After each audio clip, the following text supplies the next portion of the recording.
Assalamu alaikum wa rahmatullahi ta'ala wa barakatuhu. Masu kallon mu muna mana sallama ta addinin musulunci. Assalamu alaikum wa rahmatullahi ta'ala wa barakatuhu. Yau ga malamin mu dan baiwa mai fassara mafarki kamar yadda al'ummar dama suke ji kuma suke san shi a tashar tauraruwa. To a yau ma dai ga mu kamar wannan lokaci. Malam yana da maganganu da zai a bakinsa, kuma akwai tambayoyi da mutane suke yi a kai, wanda kuma Allah da za mu tambayi malam kuma za mu ji su a bakinsa insha Allah, idan mai kowa mai kuma ya ba mu aran lokaci. To malam a daidai wannan lokaci zan iya cewa tafaddal mashkur, barka da zuwa. alaikum assalam wa rahmatullahi ta'ala wa barakatuhu. Assalatu wassalamu ala ashrafil anbiya wal mursalin sayyidina nabina Muhammad ibn Abdullahi wa ala alihi wa ashabihi man tabi'ahum bi ihsan ila yawmiddin. Kamar yadda aka sani, sunana Muhammad Awwal Abdullahi, wanda aka fi sani da mai nasiha, mai fassara mafarki a gidan talabijin na Tauraruwa TV ranar Talata karfe 8 na dare, ana maimaita ranar Asabar karfe 3 na yamma. Jama'a, muna da tashoshi guda biyu, akwai fassara mafarki TV a YouTube, akwai kuma magani media TV, wanda wannan magunguna muke magana da cututtuka da yadda ake ana karya sihiri da sauransu. Jama'a, wannan tashoshi ga baki ɗaya ku ci gaba da bibiyar su. Assalamu alaikum. Al'umma suna yin tambaya kan cewa shin ya halarta ko abu ne mai kyakkyawan manufa a ce mutum an fassara masa mafarki, kuma wato suna dai kamar shakku akan fassara mafarki, suna ganin kamar cewa shi fassara mafarkin nan gaba ɗaya wani abu ne wanda ya kasance ma suna da buƙatar kwamfama a kansa. Shin ya halarta mutum ya yi koko dai? To malam dai muna da wannan tambaya zuwa gare ka. Fassara mafarki, magabata da yawa sun yi fassara mafarki. In muka duba, annabawa da yawa sun yi fassara mafarki, amma dai za mu dawo ga nassin alkur'ani, mu shiga cikin suratu Yusuf, inda annabi Yusuf alaihi salatu wassalam ya yi fassara mafarki, kuma alkur'ani ya kawo irin ma mafarkin da aka yi. Inda yare sab'a baqaratin simanin ya kulhunna sab'un ijabu wa sab'a sumbulatin kuradun ukar ya bisad ya ramalau yawtuni fi ru'ya in kuntum ru'ya taburun qalu agasu alam umana na bitawil alam bi alamin qala allazina jami'u addakara ba'da ummatina nabiyukum bi tawili ba rasulu hay zuwa karshen kissa. Wannan annabi Yusuf ya fassara wannan mafarkin. Sannan ni ra'aitu ahada ashara kawkaban wa shamsa wal qamara ra'aitu li sajidi. Wannan kuma mafarkin da yake ba babansa annabi Yaquba labari. Sai annabi Yaquba ya ce la taqasur ru'yaka ala ikwatuka fa kidu laka kai da shi ana kan lisan addu'u bi, yake ce masa kada ka bada kisa wannan mafarkin ga yan uwanka, za su yi ma makirci saboda lalle shi dan me watan bayyana kiyayya ne ga yan uwa, watan ga ainihin jama'a. Sau da haka a takaice annabawa da dama sun fassara mafarki, ko mafarki fassara shi abu ne mai kyau. In muka duba cikin Bukhari kitabu ta abiru ru'ya babu na 92 ga yanan a kitabul bada'ul wahyi za ga watan ainihin farko ma annaba kamun a fara yi masu wahayi mafarki ake fara tura musu bayanai, ko a ce wahayi. Maimakon wahayi sai ga an nuna musu wani abu a cikin mafarki. Shi yasa ma annabi Ibrahim da aka nuna mai ya yanka ɗansa, kawai gari na wayewa sai ya ɗauko wuƙa zai yanka shi, aka canza mai da rago. Da aka mafarki ba ƙaramin abu bane. In muka duba ma kissa da tafi ɗauka hankali a duniya gabaki ɗaya, kissa ta Fir'auna da Annabi Musa, ta fi kowace yawa a Qur'ani mu a duniyar musulunci. To za ga dalilin ta mafarki ne. Fir'auna ya yi mafarki wuta ta taso daga ƙasa watan Dimashqa, ko a ce Kan'ana, ta zo ta cinye garin Misra, bata bar duk wani gida mai alwarma ba. Aka ce a to ai wani yaro ne za a yi nan gaba, suka fassara mai farki suka ce wanda zai tafiyar da mulkin ka ya kai sarki. Saboda haka yi ta sa ana kashe yara har wajen shekara 40 a watar waya, in muka duba tafsiri da dama. Saboda haka a takaice fassara mafarki abu ne mai kyau, kuma annabi ma shi ya fara yin fassara mafarki. Wallahu a'lam. Na'am, Allahu akbar. Al'umma mun ji abin da malam ya faɗa. To, tambaya ta mu ta gaba, shin kowane mafarki ne idan aka yi shi lallai yakan kasancewa mai ma'ana ne, kuma zai iya fassaruwa har a gane akwai darasi a cikinsa, ko kuwa dai akwai mafarkin da idan an yi shi yakan zama bai da wata ma'ana ko wata maudu'i ko fa'ida?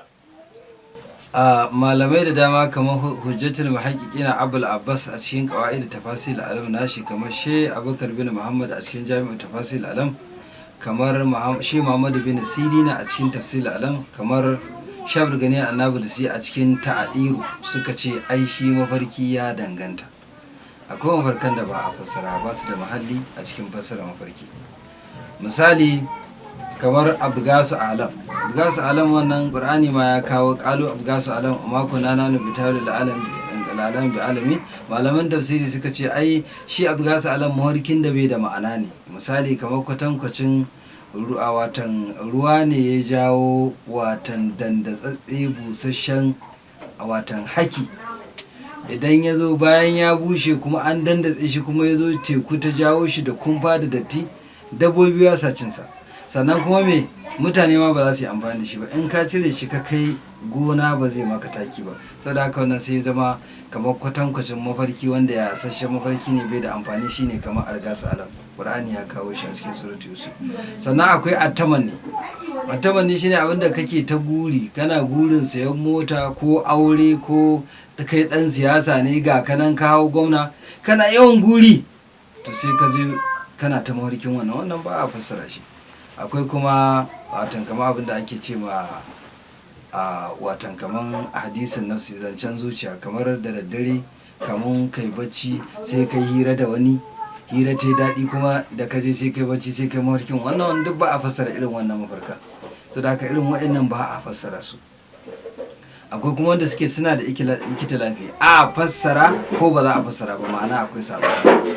Macen da ta yi mafarki tana cikin jinin haila, namijin da ya mafarki ya yi mafarki ya riga ya bata jikinsa, a fassara wannan in sun yi mafarki ko ba za a fassara ba. Wallahu alam. Wannan shine amsar da ya kamata a bayar. Wallahu alam. To da fatan al'umma kun ji abin da malam ya faɗa da kuma hujjar da ya bayar akan wannan mafarki, wanda aka ce shan ta yiwu a ce kowane mafarki yana da darasi ko kuma wata ma'ana da za a iya fahimta.